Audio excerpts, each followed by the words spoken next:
There are 20 different Italian wine regions and over 500 different styles, which definitely can make shopping for Italian wines confusing, but it doesn't have to be. Hey, I'm Sommelier André Hueston Mack, and today I'll tell you what you need to know about Italian wines in every region and in your wine shop.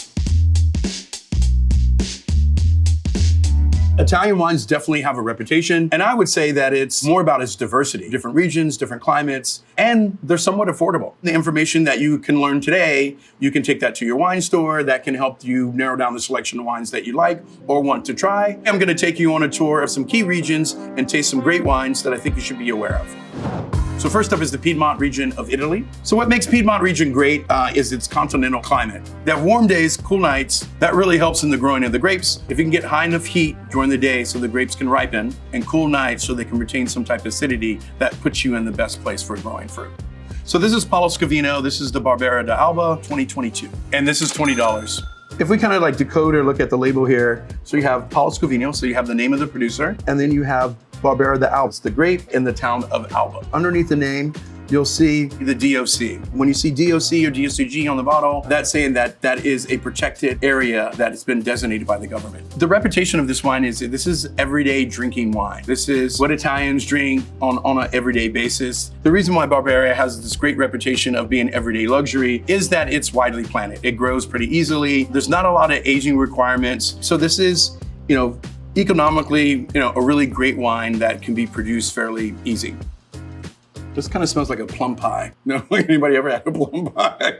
I'm just making up. So we just call it raspberry and plum pie. Now this is pretty easy drinking. It's not overwhelmingly complex by any means. This has some acidity to it, and it's not overly jammy or fruity. You accentuate acidity on the sides of your tongue. If the sides of your tongue start to tingle, that means the wine is high in acid. If you start to salivate, that means the wine is high in acid. But also think of acidity as an amplifier. But this is great. This screams food. Like it has an acid level, I think, that makes me want to salivate and eat. And I think this is a great starting point for Italian wines. I think it has a little bit more fruit than most. This could be, your entry or training wheels into Italian wine, especially if you started drinking New World wines. So we're staying in the region of Piedmont, and this is from Palo Conterno.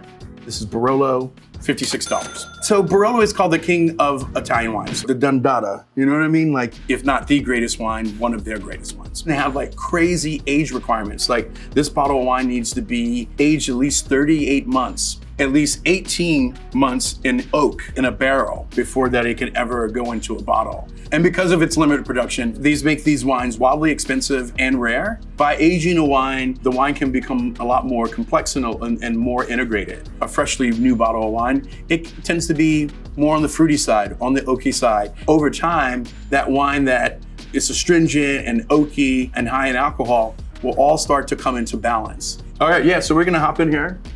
So here, it's a little bit more floral. So here I'm getting more rose petals, and I smell a little bit of asphalt.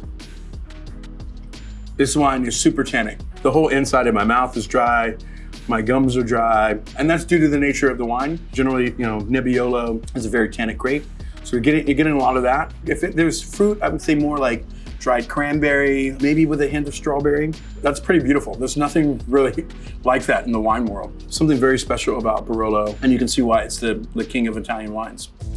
So still in Piedmont, here we have the La Spinetta Moscato d'Asti, and this is $22. Moscato is a grape. The Asti is the region. Moscato d'Asti is frizzante. Frizzante means sparkling. And when people ask me about sweet wine, this is the first place that I direct them to. Why do we say a wine is dry or off dry? There's a pendulum that works between sweetness and alcohol level. If you allow a wine to ferment completely dry, the wine will have no sugar and it will be what we call a dry wine. If you ferment some of the wine and stop the fermentation at any particular point before it's dry, then you'll have a level of sweetness in it. We'll go ahead and give this an open here. Just peaches, very floral. Almost kind of has like a muscat gummy. Peaches, apricots, plum on the palate. There's some sweetness to the wine, but it's not cloyingly sweet or syrupy. It finishes elegantly. There's some acidity to it. And then it has these like nice little bubbles, the frizzante, that kind of dances on your tongue. So we would serve this with dessert. You want the wine to be less sweet than the dessert. If the wine is sweeter than the dessert, then you really don't get to taste the dessert. You just normally taste the wine. And so this frames the dessert that you're having. So any type of like fruit tart with a glaze or anything like on that, this was always my go-to.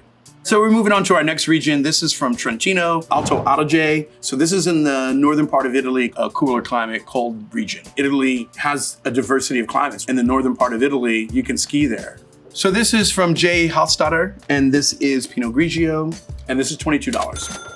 When you think about from this particular region, from the Alto Adige, Pinot Grigio, and these kind of really set the standards of what Pinot Grigio is. It is cooler climate, Pinot Grigio with high acid that has some nuance to it.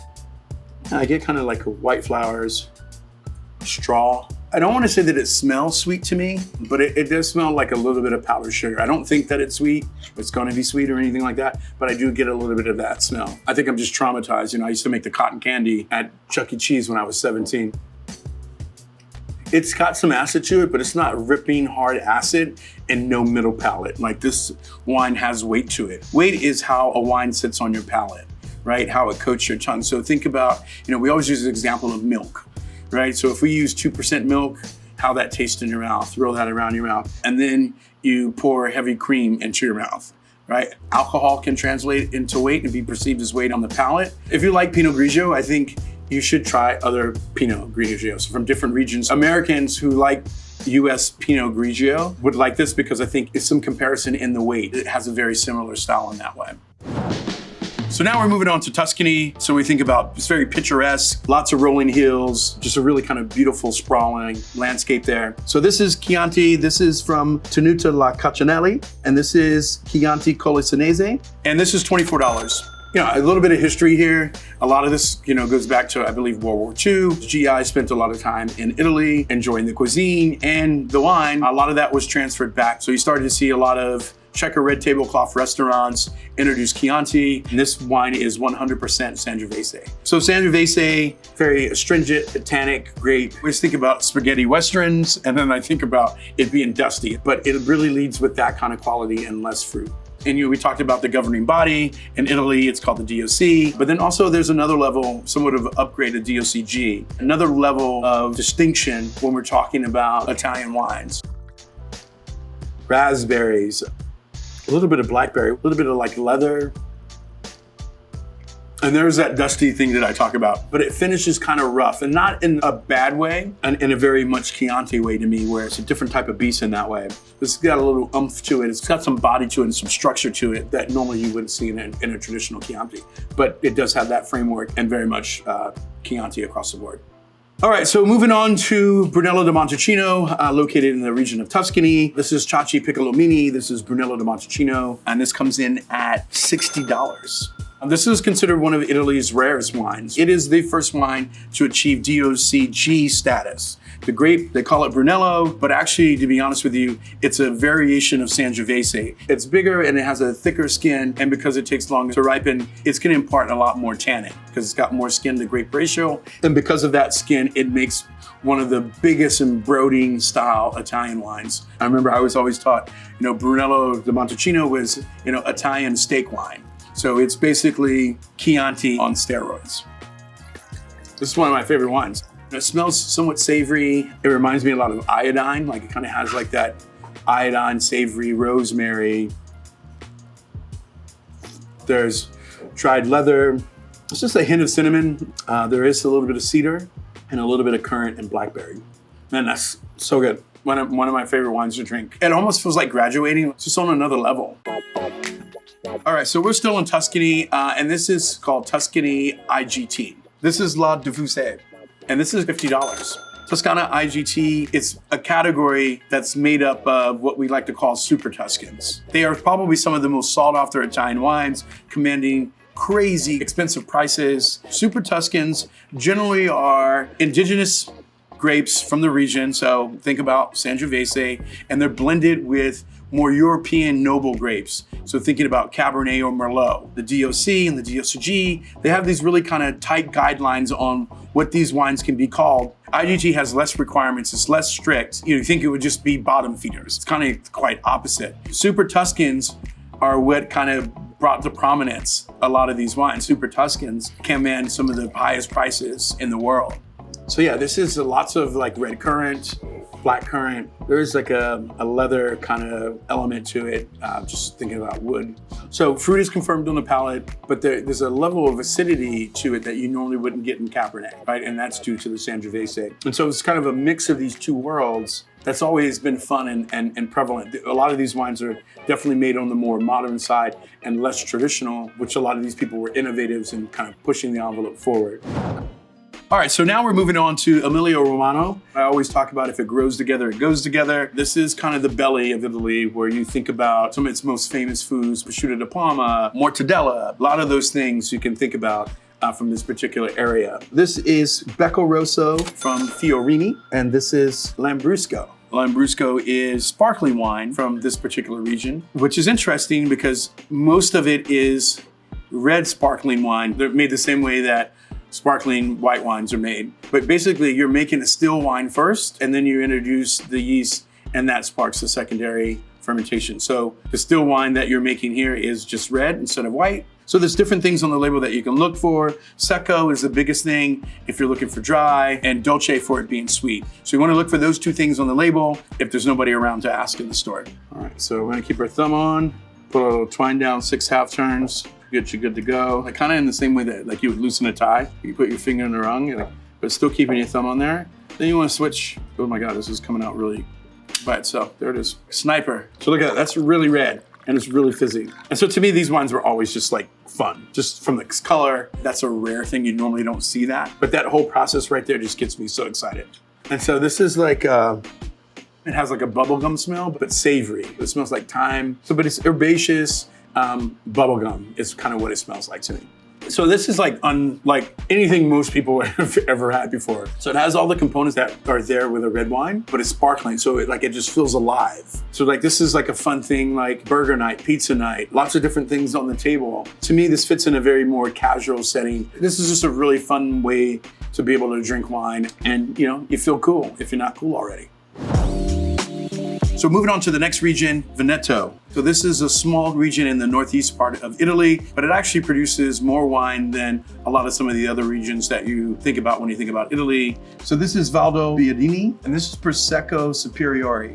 And this is $16. This is why Italian wines can be confusing. Prosecco is not a grape, and Prosecco is not a region. Prosecco is a protected name, and based upon that protected name, there's rules and regulations that you need to follow in order to make Prosecco. Prosecco grape is called Glera. You have to use at least 85% Glera in this particular bottling. It just means that you're getting a higher quality of Prosecco. You see the mousse, you see the bubbles, you see the carbonation, in here in the stems lightly. So peach, a little bit of nectarine.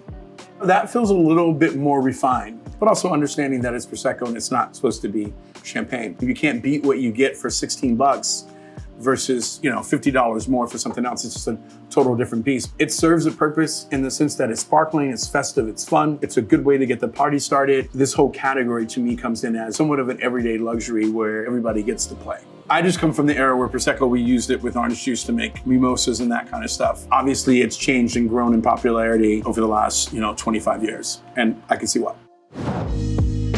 All right, we are taking off with Abruzzo. So that's the new region that we're in. This producer is Josky, and this is $15. So this particular wine is known for its value, right? These are really great, inexpensive wines that over-deliver. They say, Andre, we love wines from Europe, especially Italy. Like the wines taste so much better and they're so much cheaper. They're definitely talking about this particular region here. There's no inherent land cost when you're thinking about old world wines, especially Italy. The land has been owned by these families for over 400 years. There's no mortgage. Generally speaking, if you're thinking of New World, or you're thinking like, say, Napa, it's $1 million an acre. All those costs are passed on to the consumer. These wines deliver value.